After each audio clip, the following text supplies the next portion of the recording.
LAC पर चीन लगातार भारत के साथ तनाव बनाए हुए है, वहीं दूसरी ओर अलग अलग तरीकों से भी वो भारत को परेशान करने की लगातार कोशिश कर रहा है।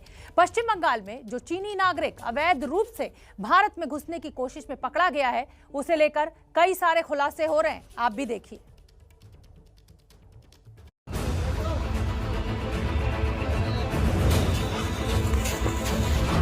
क्या भारत पर हो रही थी बड़े साइबर हमले की तैयारी?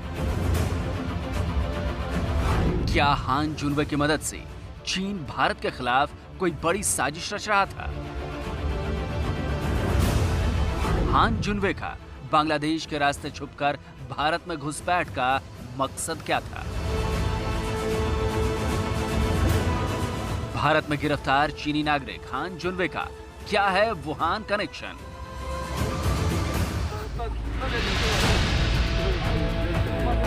बीते 10 जून को पश्चिम बंगाल के मालदा में बांग्लादेश बॉर्डर पर बीएसएफ ने चीनी नागरिक हान जुनवे को गिरफ्तार किया था।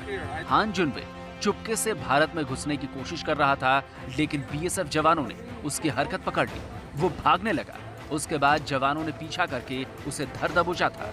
Bangladesh on 2nd of June, and then I come to the border of Bangladesh, but by mistake I crossed the river and entered India, so I was arrested. Okay. Yeah. From where you crossed in India? From where you entered in Indian territory? No, I don't know where is India, where is Bangladesh. Just the river. There's no any signal, no any showing that this is India. This is, and the river. I just crossed the river. चीनी नागरिक हान जुनवे के मामले में सबसे बड़ा सवाल तो उसकी एंट्री से ही जुड़ा है। यह जानते हुए भी कि किसी देश में बिना वीजा के जाना अपराध है, जुनवे भारत में दाखिल हुआ। ऐसे में उसकी इस करतूत को मासूम चूक नहीं कहा जा सकता, बल्कि इसके पीछे मकसद क्या है, ये जांच एजेंसियां अब तलाशने में जुटी हैं। एजेंसियां अब इसका मकसद पता लगाने की कोशिश कर रही हैं, क्योंकि ऐसे माहौल में जब चीन से युद्ध वाली स्थिति बनी हुई है, एलएसी पर दोनों देशों की सेनाएं आमने सामने हैं, तब किसी चीनी नागरिक का यूं भारत में अवैध रूप से घुसना संदेह तो पैदा करता ही है, क्योंकि चीन इस मौके का फायदा उठाकर भारत को किसी भी मोर्चे पर परेशान करने की कोशिश कर सकता है। साइबर अटैक एक बड़ा कॉन्सेप्ट है। साइबर अटैक के अंदर आप दो तरीके से डिवाइड कर सकते हैं। एक होता है आप इंडिविजुअल अटैक्स, जो नॉर्मल स्कैम्स चलते हैं, जो जामताड़ा गैंग से या ये सब financial small frauds targeting individuals जो होता है, वहाँ पे ये attack is considered as cyber attack. Even cyber attacks जो है टूवर्ड्स द कंट्री, आप देखिए इंटरनेशनल न्यूज में भी फॉलो होगा, या आप इंडिया में जो साइबर अटैक हुआ था carried out by China on the power grid of Mumbai आप कुछ दिनों पहले, तो वो भी is a kind of cyber attack. तो ये इकोनॉमिकल सिस्टम को ध्वस्त करने के लिए या आपका पावर ग्रिड को ध्वस्त करने के लिए, these are the things where आप एक फुल फ्लेजेड साइबर वॉर की तरह आप आगे जा रहे। इसी वजह से हान जुनवे की गिरफ्तारी के बाद से कई सवाल उठ रहे हैं। मसलन, हान जुनवे की मदद से क्या चीन भारत पर साइबर हमले की तैयारी में जुटा था? क्या हान जुनवे भारत से जुड़ी जानकारियां चीन भेज रहा था? क्या भारतीय बैंकों से ऑनलाइन लूट की योजना बनाई जा रही थी? 1300 भारतीय सिम कार्ड को हान जुनवे ने चीन क्यों भेजा? 1300 भारतीय सिम कार्ड चीन भेजे जाने का खुलासा हैरान करने वाला था, क्योंकि साइबर हमलों को अंजाम देने में सिम कार्ड्स एक बड़ी भूमिका निभाते हैं। देखिए, भारतीय सिम कार्ड अगर दूसरे कंट्री में जाके वहाँ से यूज करके फोन करने का मतलब यही रहता है कि आपको विश्वास दिलाया जाए कि आप ही के जगह से, आप ही के देश से ये फोन आ रहा है। अगर सर्विस प्रोवाइडर से फोन आता है और उन लोग का इंटेंशन यही रहेगा कि आपका सिम को क्लोन किया जाए, एक ही सिम वहाँ पे यूज करके, आपका सिम जो है वो क्लोन करके कोई दूसरा ब्लैंक सिम में पूरा डिटेल्स दिया जा सकता है, जहाँ पे आपका बैंक अकाउंट का ओटीपी वगैरह सब कुछ आ जाएगा। एक चीज ये हो सकता है। दूसरा सिर्फ फाइनेंशियल फ्रॉड के लिए आपको टारगेट किया जाए। पकड़े जाने से पहले हान जुनवे 7 बार भारत आ चुका था। सिम कार्ड्स को वो अपने अंडरवियर में छुपाकर चीन ले जाता था। 1300 से ज्यादा भारतीय सिम कार्ड्स चीन भेजे जाने का खुलासा हान जुनवे के बिजनेस पार्टनर सन जियांग ने किया था। सन जियांग को यूपी एटीएस ने कुछ दिनों पहले ही गिरफ्तार किया था। उसके खिलाफ कई शिकायतें मिली थी। सबसे बड़ा सवाल तो यही है कि क्या हान जन्वे चीन की किसी खुफिया एजेंसी या किसी संगठन के लिए भी काम कर रहा था जो भारत के खिलाफ काम करता है।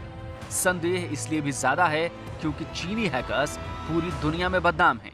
खबरें तो यहाँ तक है कि चीनी हैकर्स को चीनी सरकार का समर्थन प्राप्त है। इन्हीं के जरिए वो दुनिया के किसी भी कोने में बड़ी से बड़ी वारदात को अंजाम दे सकता है। समझ लीजिए गैस स्टेशंस वगैरह, यहाँ पे जितना भी सिस्टम से कितना गैस लीक इमिट होगा, कितना पे स्टॉप होगा, ये सब कंट्रोल्ड होता है थ्रू आईटी इंफ्रास्ट्रक्चर। अगर यहाँ पे घुस के कुछ मैलवेयर्स जाके वो चेंज कर दे तो यहाँ पे गैस स्टेशंस भी आप ब्लास्ट हो सकता है। तो ये पावर ग्रिड बंद कर सकता है, ये फैक्ट्रीज को, केमिकल फैक्ट्रीज को ब्लास्ट कर सकता है, गैस फैक्ट्रीज को ब्लास्ट कर सकता है, जहाँ पे there will be a huge havoc creation, बंदे मर सकते हैं।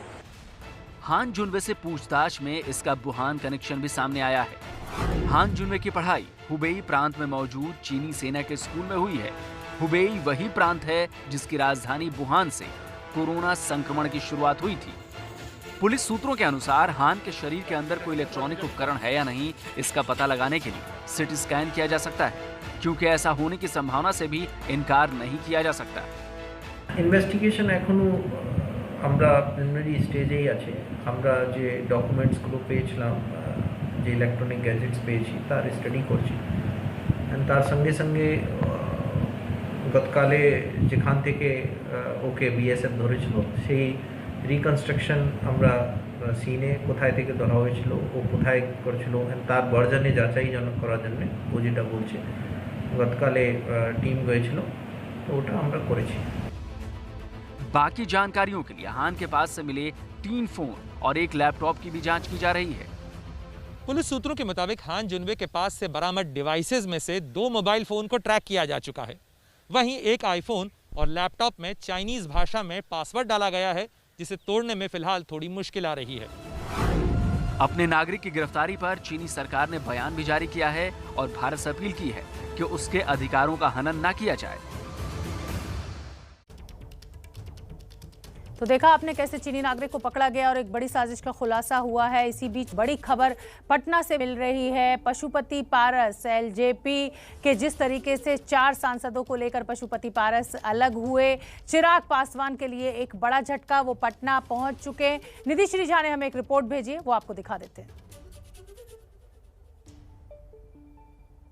उन तमाम लोगों की जो यहाँ पर ढोल नगाड़ों के साथ पहुंचे हैं, बड़ी संख्या में समर्थकों को इस वक्त आप देख रहे हैं, जो पशुपति पारस और उसके साथ साथ जो तमाम एलजेपी के नेता आ रहे हैं उनका स्वागत करने के लिए पहुंचे। और देखिए किसी भी वक्त आपको वो बाहर दिखाई दे सकते हैं पशुपति पारस, और लंबे वक्त से इंतजार किया जा रहा था उनका। और उनके स्वागत के लिए यहाँ पर मैं आपको दिखाऊंगी कि कुछ महिलाएं यहाँ फूल मालों के साथ और साथ में जो है वो फूल लेकर जो वो पहुंची हुई है। ये तस्वीर जो है वो फिलहाल आपको यहाँ दिखाई दे रहा होगा किस तरीके से तमाम महिलाएं आगे हैं, ताकि जैसे ही पशुपति पारस यहाँ पहुंचे उनका स्वागत किया जा सके। और ये देखिए बड़ी संख्या में समर्थक है, और मैंने कहा शक्ति प्रदर्शन का दिन है आज, किसका पलड़ा भारी है। चाचा बनाम भतीजे की इस लड़ाई में कितनी कोशिशें दोनों तरफ से की जा रही हैं। एक तस्वीर यहाँ पर जो है वो दिखाई जा रही है कि अब लड़ाई आर पार की है, और एलजेपी दफ्तर पहुंचेंगे यहाँ से कुछ ही देर में पशुपति पारस, और वहाँ पर तमाम समर्थकों से, कार्यकर्ताओं से मिलेंगे। हालांकि मीटिंग आज नहीं है, राष्ट्रीय कार्यकारिणी की जो बैठक है वो कल होनी है, लेकिन आज जब पशुपति पारस पहुंच रहे हैं आपको ढोल की आवाज साफ सुनाई दे रही होगी। और इसमें समर्थक जो है वो कुछ सूरजभान सिंह की तरफ से पहुंचे हैं, क्योंकि वो भी आज साथ में आ रहे हैं पशुपति पारस के साथ। और तमाम लोगों को देखिए फूल गुलदस्तों के साथ इसी तरीके की तस्वीर नजर आ रही है, और ये जो लोग हैं ये यहाँ पहुंचे हुए हैं फूल के साथ। क्या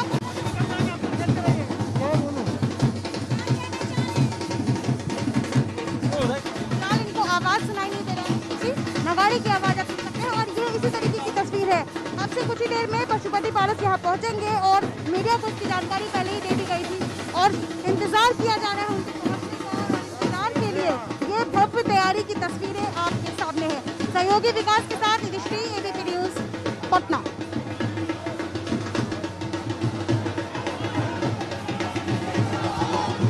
उसको फ्रेम मिल रहा है। मिल रहा।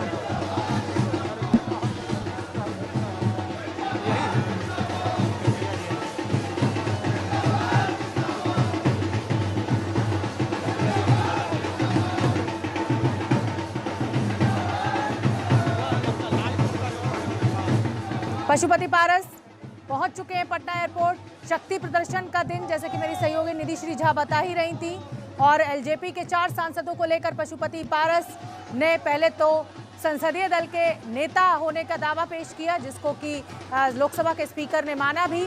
उसके बाद चिराग पासवान ने ये कहा कि जो पशुपति पारस हैं उनको पार्टी से निकाला जाता है, लेकिन ये शक्ति प्रदर्शन आप देख सकते हैं पशुपति पारस का।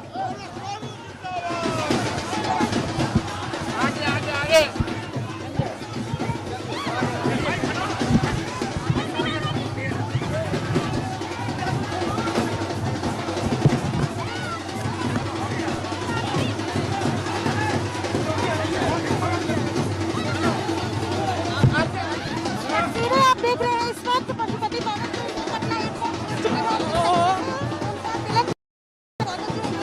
किया जा रहा है। तमाम समर्थक यहाँ पर है और ये देखिए तस्वीरों में आपको सूरजभान सिंह नजर आ रहे होंगे। इसके साथ साथ जो है वो प्रवक्ता शरद कुमार है, और जैसे ही पटना एयरपोर्ट पर पशुपति पारस पहुंचे हैं तो यहाँ पर उनका स्वागत करने के लिए तमाम समर्थक जो है वो पहुंचे हुए हैं, और फूल माला, चंदन, अक्षत, सभी तस्वीरें ऐसी है जैसे बड़ा विजय अभियान उन्होंने वो हासिल कर लिया है। और ये बिल्कुल वैसी तस्वीर नजर आ रही है जैसे बहुत बड़ी फतेह उन्होंने हासिल की है भतीजे को हराकर। हालांकि ये लड़ाई कहां तक जाती है, क्या मामला कोर्ट तक जाता है, वो देखना होगा, लेकिन फिलहाल आप तस्वीरें एयरपोर्ट से देख रहे हैं जहां पर समर्थकों की भारी भीड़, और भीड़ को कहीं ना कहीं मैनेज करने की कोशिश की कि सबका अभिवादन स्वीकार करना है और साथ साथ जो पॉलिटिकल पावर है वो दिखाने की कोशिश है। और देखिए मीडिया से लगातार जो है उनसे बातचीत करने की कोशिश कर रही है, लेकिन फिलहाल पशुपति पारस समर्थकों से, कार्यकर्ताओं से मिलते हुए आपको दिखाई दे रहे हैं। बड़ी संख्या में पटना एयरपोर्ट पर जो समर्थक पहुंचे हुए हैं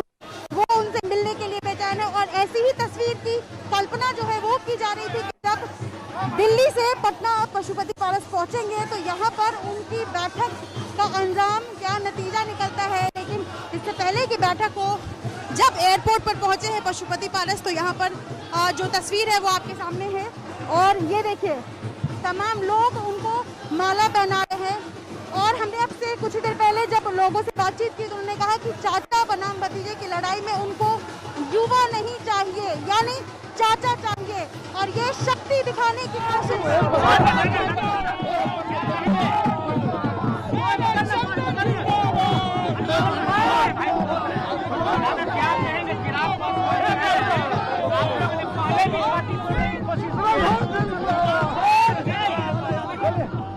मेरा काम है पार्टी को और परिवार का जोड़ने का, मेरा काम तोड़ने का नहीं है।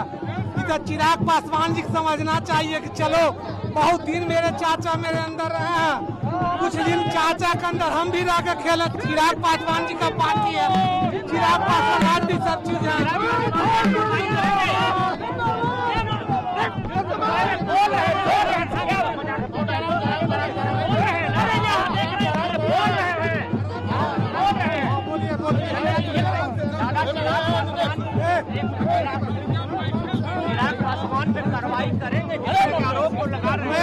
मेरा जैसे वो छोटा, हम कार्रवाई का भी नहीं करेंगे। उसका पार्टी है, उसका परिवार बरकरार रहा।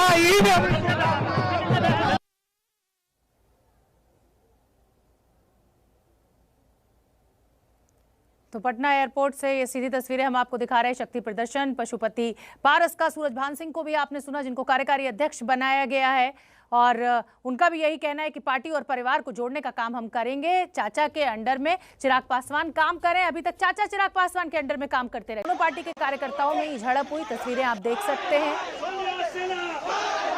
शिवसेना हाय हाय के नारे लगाते हुए, और उसके बाद शिवसेना के कार्यकर्ता और बीजेपी के कार्यकर्ता आमने सामने।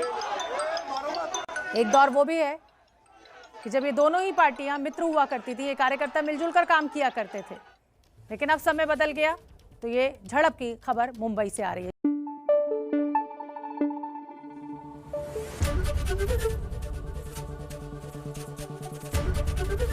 एबीपी न्यूज आपको रखे आगे।